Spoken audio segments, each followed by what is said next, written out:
2, 3 ഇതാ ഈ ഉളപ്പരപ്പിൽ ഇതിഹാസം തീർക്കുന്നു. ശരവണൻ പാഞ്ഞെടുക്കുന്നു. തൊട്ടു പിന്നാലെ ദാനിയേലുണ്ട്. കല്ലട ജലോത്സവത്തെ ധന്യമാക്കിക്കൊണ്ട് ശരവണൻ ആവേശോജ്വലമായ ഒരു പ്രകടനം കാഴ്ചവെച്ചുകൊണ്ട് ഈ കല്ലട ജലോത്സവത്തെ ധന്യമാക്കിക്കൊണ്ട് ഞങ്ങൾക്ക് മുന്നിലൂടെ കടന്നുപോയിരിക്കുകയാണ്. ദാനിയേലും അവരും കടന്നു വരികയാണ്.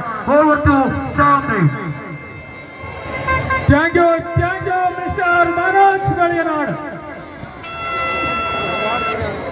നമ്മുടെ നാടിന്റെ ഉത്സവം, കല്ലട നാടിന്റെ ഉത്സവം, കല്ലട ജലോത്സവം 28ാം ഓണനാളിൽ ഇത് ദേശിക നാടിന്റെ ഉത്സവമാണ്.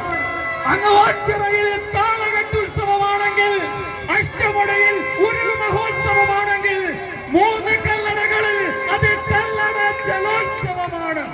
ഇത് നമ്മുടെ നാടിന്റെ ദിനം, നമ്മുടെ നാടിന്റെ ഉത്സവം. ഈ ഉത്സവത്തിൽ പങ്കാളികളാകാൻ ഇവിടെ എത്തിച്ചേർന്ന മുഴുവൻ ജലോത്സവം പ്രേമികൾക്കും കല്ലട ജലോത്സവ സമിതിയുടെ പേരിലുള്ള നന്ദി രേഖപ്പെടുത്തുന്നു. ഒപ്പം എനിക്ക് മുൻപ് ഇവിടെ നല്ല ഭംഗിയായി കമന്ററി പറഞ്ഞുകൊണ്ടിരുന്ന കുട്ടനാട്